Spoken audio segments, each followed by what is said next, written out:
Muy buenos días a todos mis hermanos. Que gusto saludarlos, gusto poder nuevamente tener una oportunidad de compartir las escrituras.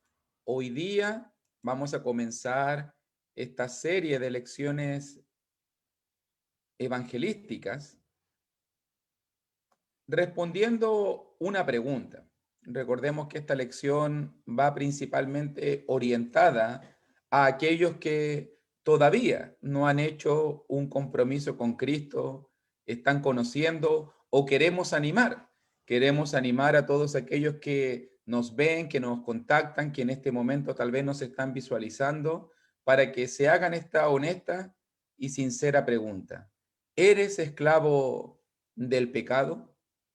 Siempre se ha dicho que el problema más grande que tiene la humanidad no es una pandemia, no es la amenaza de una tercera guerra mundial o algo así como le llaman el apocalipsis zombie. Mucha gente dice esas son las amenazas, un meteorito que golpee nuestro planeta. Realmente hay una enfermedad mucho más grande, hay una enfermedad mucho más propagada, una enfermedad mucho más devastadora, una enfermedad que se va a llevar. Mira lo que le estoy diciendo. Una enfermedad que va a arrasar con miles y miles de millones de personas.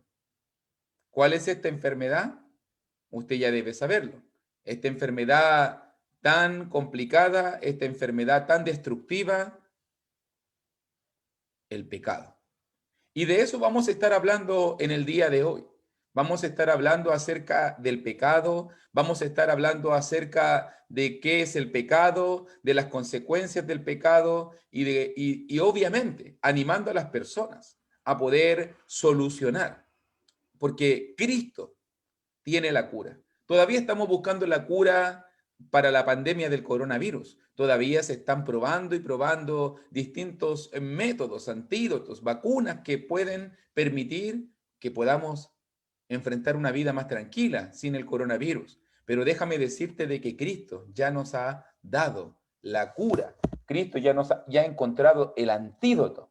Ya tenemos la vacuna para poder sanar la enfermedad más grande de todas, que es la enfermedad del pecado. Pero eso va a venir al final de esta lección y sé que durante todo este día y todas estas presentaciones vamos a estar considerando esa vacuna, vamos a estar considerando ese antídoto, porque si tú tienes el problema del pecado, déjame decirte que hoy día Cristo quiere ofrecerte libertad, quiere ofrecerte sanidad, quiere ofrecerte esta vacuna. Así que vamos a comenzar con nuestra primera pregunta. ¿Qué es el pecado? Si el problema más grande que enfrenta la humanidad es el pecado, entonces es bueno poder encontrar algunas definiciones, poder por lo menos estar de acuerdo y mirar lo que dice la Escritura en cuanto a un tema tan importante, un tema tan puntual, tan interesante como el pecado. Note muy bien, y si usted me acompaña, por favor, allí en Primera de Juan, capítulo 3, versículo 4, la escritura nos dice, Primera de Juan capítulo 3, versículo 4, todo aquel que comete pecado infringe también la ley, pues el pecado es infracción de la ley. ¿Qué es el pecado entonces? Note muy bien cómo está diciendo allí. El pecado es infracción de la ley. O sea, que en este caso el pecado es cuando abierta, cuando voluntariamente, cuando por decisión propia, en este caso queremos ir más allá. Infringir es traspasar, infringir en este caso es romper, infringir tiene que ver con ir mucho más allá de lo que la ley ha establecido. Entonces Juan nos dice, todo aquel que comete pecado se convierte en un infractor, se convierte en este caso en una persona que está fuera de la ley. Dios nos ha provisto una ley, Dios nos ha enviado su palabra, una imagen que siempre utilizo. Fíjese que vivimos en un mundo en un mundo gobernado por normas. Tú cuando vas por la calle, normalmente en las ciudades, cuando usted va caminando por una calle, usted inmediatamente ve una luz roja, ve una luz amarilla, una luz verde, o usted ve, en este caso, un disco pare, un ceda el paso, usted ve una señalética que le permite el poder, obviamente, desenvolverse bien en las calles y todo lo que tenga con la seguridad vial. Obviamente usted va caminando por la berma, los autos van obviamente por la calle, pero si tú te fijas, la manera de poder andar ordenadamente en la calle es porque hay una norma. La norma que me permite a mí saber que los autos van en un lugar, en un carril, que los transeúntes van en otro y que hay ciertas luces que me permiten avanzar o detenerme o que me van dando información, la señalética. O sea que si tú te fijas, para poder desenvolverme bien en la calle, necesito una norma. O pensemos, trasladémoslo a quienes les gustan los deportes. Si usted se fija muy bien, cuando estamos en las Olimpiadas, pensemos en el atletismo, pensemos en el fútbol, o pensemos en la gimnasia, o en la disciplina que usted quiera, para poder encontrar concordancia a cada uno de los competidores, para poder tener reglas claras, para poder competir en igualdad de condiciones, se necesita una norma, obviamente. Una norma que se respete, una norma que se establezca, una norma que guíe y que regule todo lo que se está haciendo. Lo mismo tú puedes llevarlo en el tema de la medicina, en el tema, no sé, de la abogacía, de las leyes, pero siempre cuando hablamos de cada uno de estos temas, y esta es mi conclusión, vivimos en un mundo gobernado por normas. Si tú quieres jugar el fútbol, hay reglas. Si tú quieres el tema de las Olimpiadas, hay reglas. Si tú quieres ir a un juicio, los abogados tienen reglas, tienen leyes. Si tú ves el tema de la medicina y la enfermedad, obviamente los médicos tienen que leer libros con patología, con diagnóstico. Todo eso está normado. A nadie se le ocurre porque sí. Ah, no, yo creo que tú tienes esto, ¿cierto? La mecánica también, obviamente, se basa en normas. No, usted va a sacar cualquier perno, va a sacar cualquier herramienta, va a sacar cualquier cosa del motor y no, si ya está bien, no te preocupes. Obviamente que todo en este mundo, nota lo que estoy diciendo, todo en este mundo está regulado, todo en este mundo está sujeto a leyes.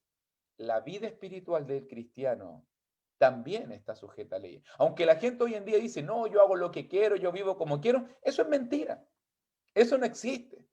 Eso es algo falso. En los trabajos tenemos normas, por algo tenemos que respetar horarios, tenemos que marcar tarjeta, tenemos que cumplir cosas. En la seguridad vial tenemos que cumplir leyes. En la calle, en el trabajo, en el médico, en el mecánico, en los deportes, en todo ámbito de cosas, incluso hasta cuando pensamos en el matrimonio, cualquier cosa así, vivimos en un mundo gobernado por normas.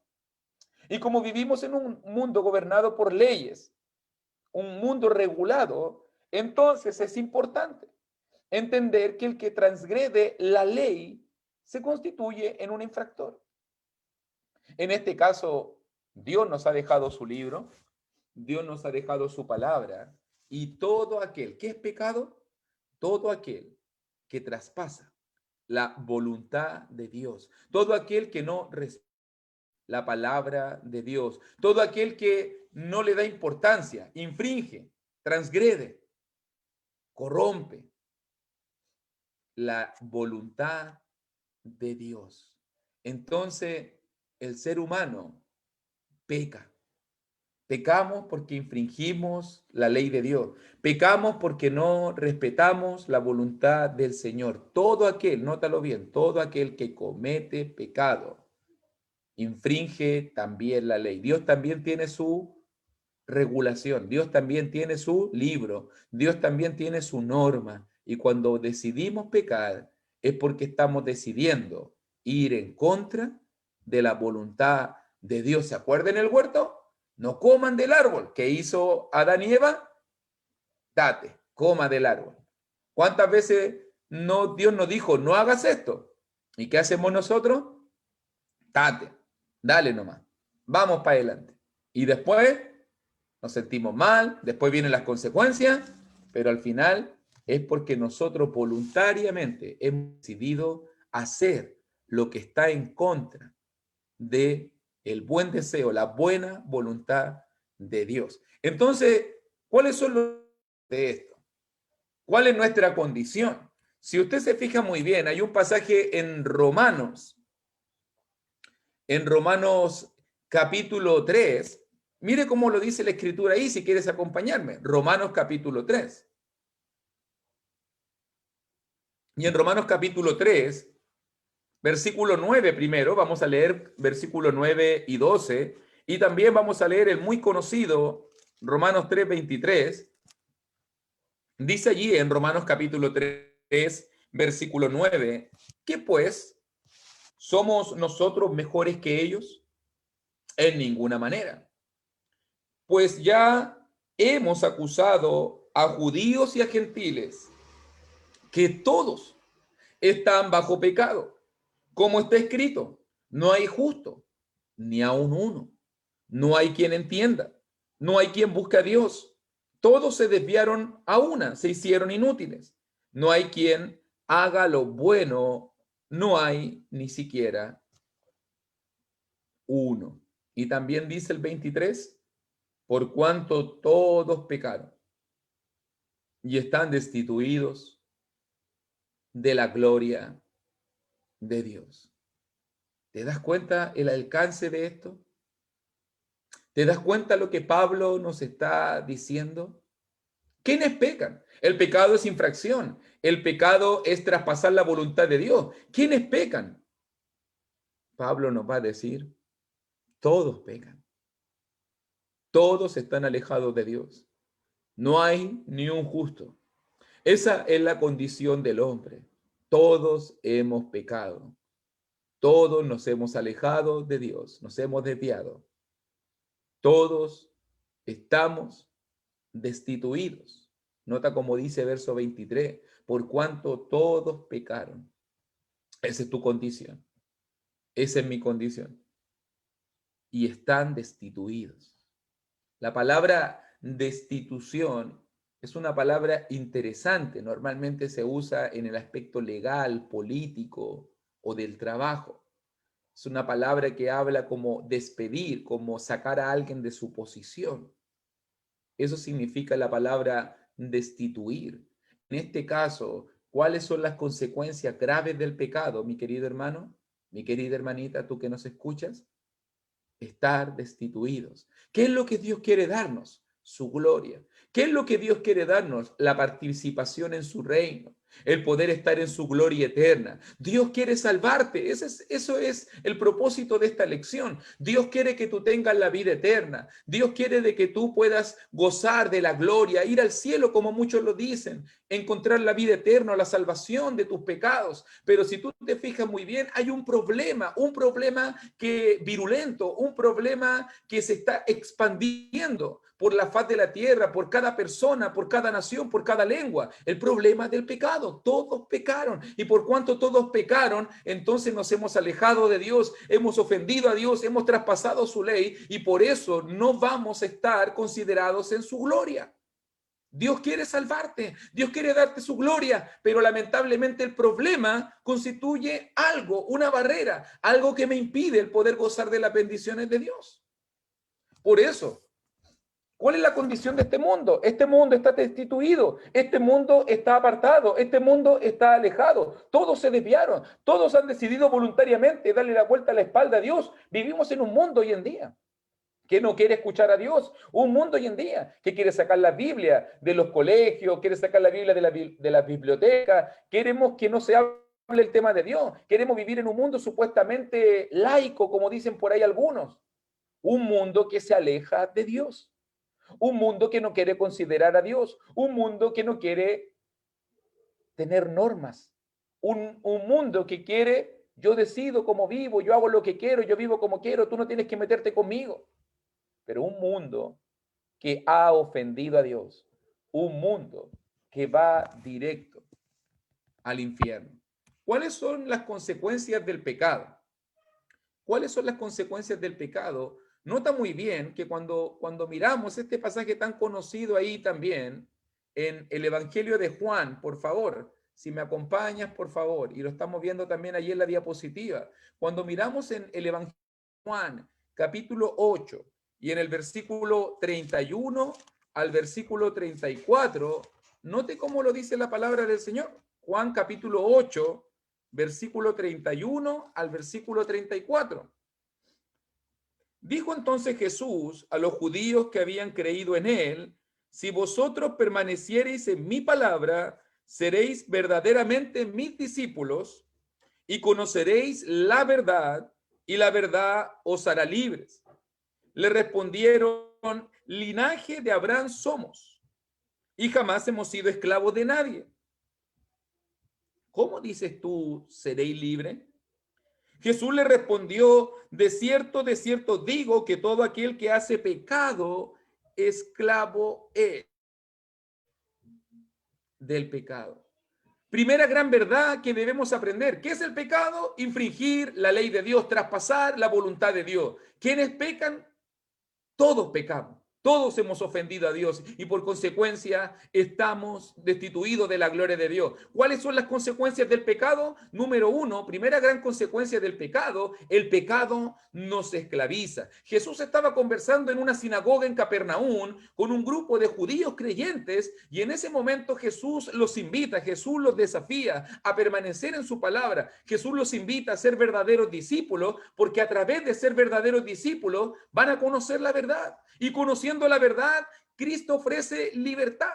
Pero ellos se ofendieron. ¿Cómo dices tú? ¿Seréis libre? ¿Me estás diciendo acaso que estoy preso?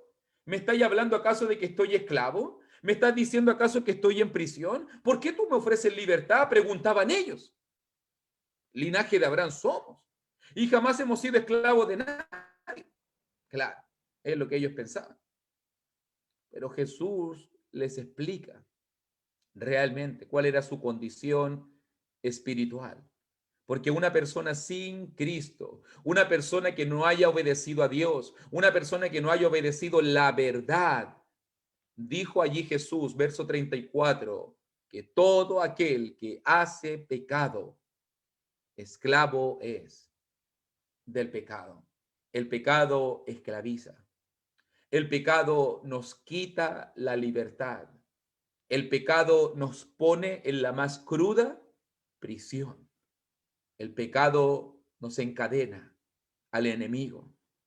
Por eso, hermano, si en este momento no has obedecido a Cristo, si en este momento todavía tú no has conocido al Señor, tal vez recién estás comenzando este camino o no te has interiorizado todavía de la palabra, déjame decirte de que Cristo te ofrece libertad. Conoce su verdad para que la verdad te haga libre. ¿Cuál es tu condición en este momento? Estás preso, en este momento estás encadenado, estás a disposición, a voluntad del diablo. El diablo te maneja, el diablo te encadena, el diablo te tiene preso, y por eso muchas veces sucede lo que sucede. ¿Por qué no puedo dejar este pecado? ¿Por qué vienen cosas malas a mi vida? ¿Por qué me cuesta dejar tanto esto? ¿Por qué soy así? ¿Por qué muchas veces me desconozco? ¿Por qué vivo en conflictos? ¿Por qué muchas veces he destruido todo lo que soy y todo lo que tengo? ¿Por qué pienso en lo que pienso? ¿Será acaso de que todavía estoy esclavo del pecado? ¿De que no he roto estas cadenas? Nótalo muy bien, primera gran consecuencia, el pecado. El pecado nos esclaviza. Segunda gran consecuencia, y esto me da mucho temor, pero tengo que decírtelo como la palabra del Señor lo proclama. Fíjate muy bien que cuando miramos allí en Primera de Juan capítulo 3, versículo 8, dice claramente, claramente, el que practica el pecado es del diablo, le pertenece, porque el diablo peca desde el principio. Para esto apareció el Hijo de Dios, para deshacer las obras del diablo. El pecado, la práctica del pecado, el vivir en el pecado, el no solucionar el problema del pecado, nos convierte en propiedad. Amigo, somos del diablo. Servimos bajo el poder del diablo, le pertenecemos al diablo. El que practica el pecado es del diablo. ¿Cuál es la naturaleza? ¿Cuál es la esencia del diablo? La esencia del diablo es que peca desde el principio. El diablo desde siempre ha pecado. El diablo desde siempre ha sido diablo, pero aquellos que practican el pecado se identifican más con el diablo que con Dios. El que practica el pecado es del diablo, hermano. Es así de simple. No que nosotros decimos, es que soy débil, es que me cuesta, es que chuta, es que me pasa esto, es que la tentación. No, hermano, el que practica el pecado es del diablo, punto. Está bajo el poder del diablo. Está dejando que el diablo le domine. Está dejando que el diablo decida por él. Está dejando que el diablo tome las decisiones en su vida. Le estás entregando el control, le estás entregando el timón de tu vida. El que practica el pecado es del diablo. El pecado me esclaviza. El pecado me pone bajo el poder del diablo. Qué peligroso es el pecado. Qué destructivo es el pecado. Qué complicado es vivir en el pecado. Nótalo muy bien también. Isaías capítulo 59. Otro texto muy importante que tenemos que entender cuando se trata de las consecuencias del pecado para que entendamos cómo estamos en este momento delante de Dios. ¿Cómo estamos delante de Dios? Isaías capítulo 59, mira el deseo de Dios, versículo 1, qué lindo es el versículo 2, versículo 1, disculpe. He aquí, no se ha cortado la mano de Jehová para salvar, ni se ha agravado su oído para oír. Mire lo que está diciendo en simples palabras, la mano de Dios. La mano de Dios, ahí está, la mano de Dios es amplia. Dios quiere salvarte, Dios quiere alcanzarte. Eso es lo que está diciendo. Es como que está esto aquí y la mano de Dios viene. La mano de Dios es amplia, la mano de Dios es poderosa. He aquí no se ha cortado la mano de Jehová para salvar. Dios está diciendo, yo quiero salvarlo, ni se ha agravado su oído para oír. Dios dice, yo quiero oírlos. Yo quiero escuchar sus súplicas, yo quiero escuchar sus oraciones, yo quiero salvar su vida, yo quiero tomarlos en mi mano. Pero note bien, pasamos de lo lindo del versículo 1 al golpe en el versículo 2. ¿Cómo comienza? Ya me preocupo cuando comienza el versículo. Pero, ¿cierto? Los peros siempre son complicados. Cuando alguien te dice, no, vamos a hacer esto, pero, ¿qué viene ahora? Usted sabe que siempre lo que viene después de un pero es complicado. Y aunque Dios quiere salvarnos, aunque Dios quiere oírnos, aunque Dios quiere tener plena comunión contigo, Dios quiere tener plena comunión conmigo, hay un pero, hay un pequeño problema o un gran problema. Dice verso 2, pero vuestras iniquidades han hecho división entre vosotros y vuestro Dios.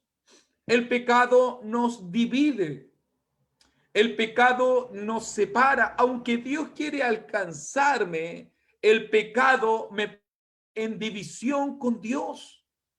El pecado también dice allí, versículo 2, y vuestros pecados han hecho ocultar de vosotros su rostro para no oír. Aunque Dios quiere escuchar mi oración, aunque Dios quiere estar atento a mi ruego, el pecado es un obstáculo para que Dios me pueda oír. El pecado es un obstáculo para que pueda tener una comunión fluida con Dios. Es una separación.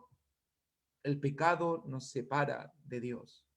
Allá está Dios, aquí estamos nosotros y en medio, la barrera. Alguien un día dijo que es como cada pecado que cometemos es como un ladrillo, como un bloque, y que vamos poniendo uno al lado del otro, uno al lado del otro, uno arriba del otro, y no nos vamos dando cuenta cuando ya hay una tremenda muralla de separación que nosotros mismos hemos construido con nuestros pecados, con nuestras decisiones, con nuestras iniquidades. Nota cuán destructivo es el pecado. El pecado nos esclaviza. El pecado nos hace ser parte, ser potestad del enemigo. El pecado nos separa de Dios. ¡Wow! ¡Qué tremendo! ¿Pero tú crees que esto es poco? Mira ahora, Romanos capítulo 6. Nótalo bien allí. Romanos capítulo 6, versículo 23, otro pasaje muy conocido. ¿Qué nos habla del pecado?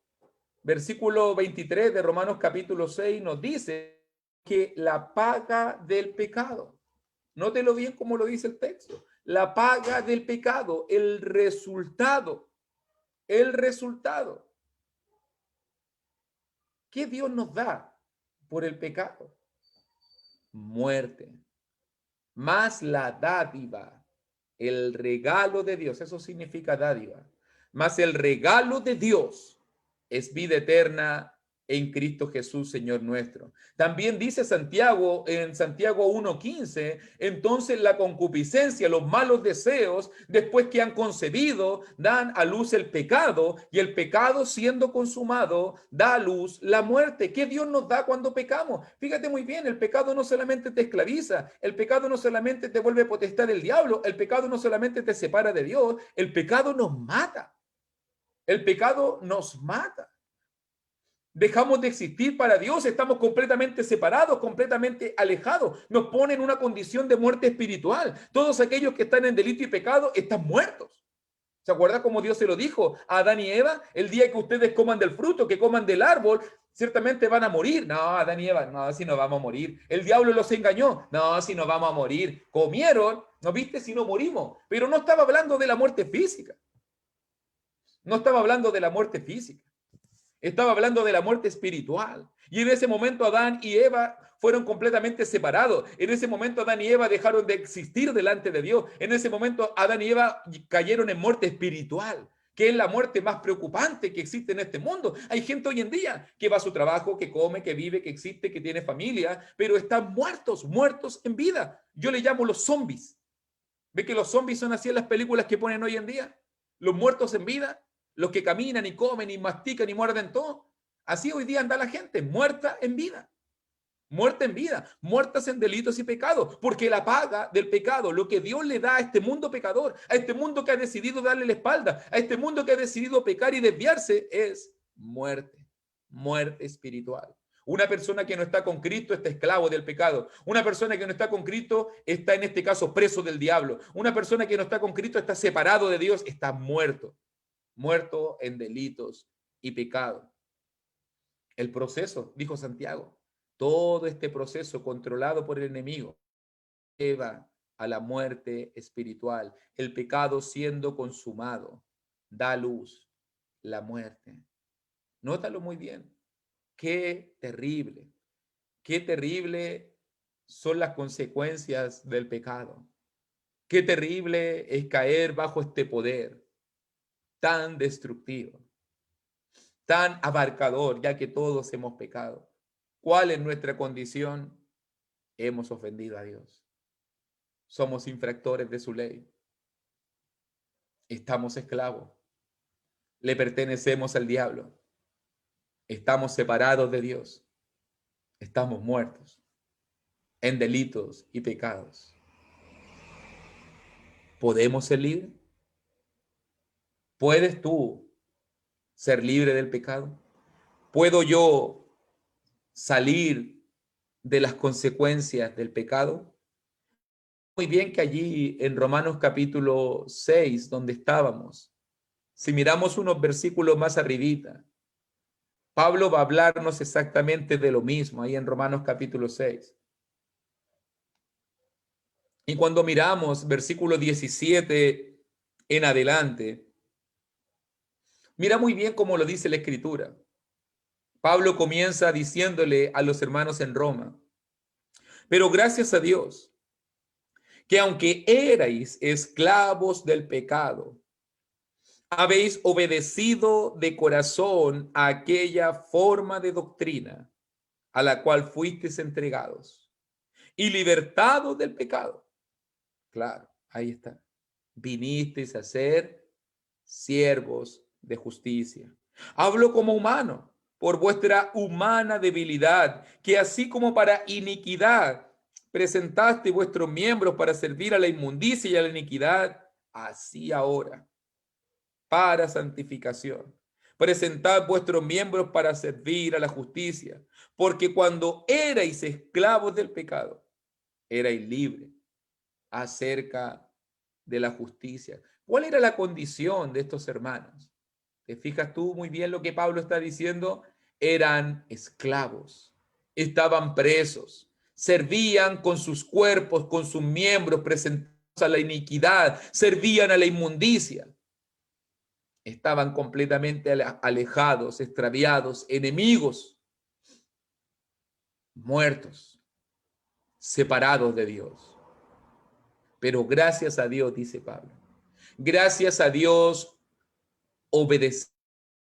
Gracias a Dios obedecieron de corazón a la doctrina, ya que hay una forma de doctrina a la cual cuando nos entregamos nos da la libertad y por consecuencia vinieron a ser siervos de la justicia. El pasaje continúa,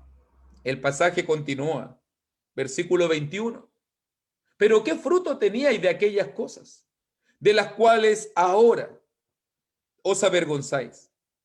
Note bien, nuevamente la misma idea, porque el fin de ellas es muerte, final del verso 21. Mas ahora que habéis sido libertados del pecado y hechos siervos de Dios, tenéis por vuestro fruto la santificación y como fin la vida eterna. Y como ya lo habíamos leído, porque la paga del pecado es muerte, mas la dádiva de Dios es vida eterna en Cristo Jesús, Señor nuestro. ¿Podemos ser libres? Pablo dice, podemos ser libres. ¿Cómo podemos ser libres? ¿Cómo podemos encontrar la libertad del pecado? ¿Cómo podemos convertirnos en siervos de Dios? ¿Cómo podemos ser santificados y tener como fin la vida eterna? Necesitamos obedecer a Dios. Necesitamos conocer la verdad. Ya lo dijo Jesucristo, y conoceréis la verdad, y la verdad os hará libres. Si el pecado es esclavitud, existe una verdad que puede romper esas cadenas, destruir esa prisión. Hay una verdad que te puede hacer libre. Si el pecado te hace potestad del diablo, por lo menos ya lo dijo Pablo en Colosense, Dios puede tomarte y puede trasladarte de la potestad de las tinieblas al reino de su amado Hijo. Colosenses 1:13. Existe una verdad en Cristo, existe una verdad que puede traerte al poder de Dios, al reino de Dios. Si el pecado es separación, si el pecado es un muro, si el pecado es algo que me separa de Dios, existe una verdad que me puede acercar a Dios, que puede destruir esta muralla, que puede destruir esta barrera, que me puede acercar a la comunión con Dios.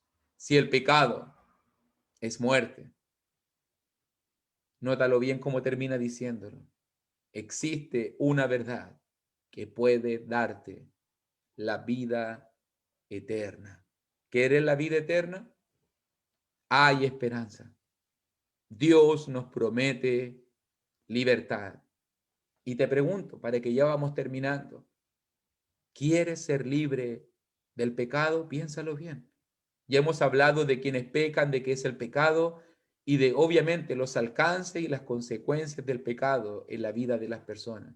Si tú todavía no has obedecido a Cristo, si tú todavía no te has acercado a Dios, si tú todavía no has hecho un pacto con Cristo, decirte que estás preso, estás esclavo, estás muerto, estás separado de Dios y necesitas reconciliación y necesitas libertad. Por eso te pregunto, ¿quieres ser libre del pecado? ¿Quieres salir de la potestad del diablo? ¿Quieres destruir la barrera que nos separa de Dios? ¿Quieres tener la vida eterna y salir de la muerte espiritual? En consecuencia, ¿quieres conocer la verdad? Recuerda que lo hemos dicho 2 veces ya, que existe una verdad y conoceréis la verdad. Y la verdad os hará libres. ¿Quieres conocer la verdad que nos liberta y que nos da vida eterna? Te invitamos entonces que nos acompañes en las siguientes lecciones, donde vamos a estar aprendiendo. Ya vimos las consecuencias, ya pusimos el fundamento sólido de entender cuál es nuestra condición, para poder ahora preguntarnos cómo podemos ser libres, cómo tú hoy día, yo hoy día y cada uno de nosotros que nos está viendo, podemos tener la libertad, podemos tener el perdón de nuestros pecados, podemos tener la vida eterna. Déjame decirte que Dios quiere que te salves y por eso está proveyendo estas oportunidades para que podamos acercarnos a Él, conocer su verdad y poder ser libres. Que Dios te bendiga y muchas gracias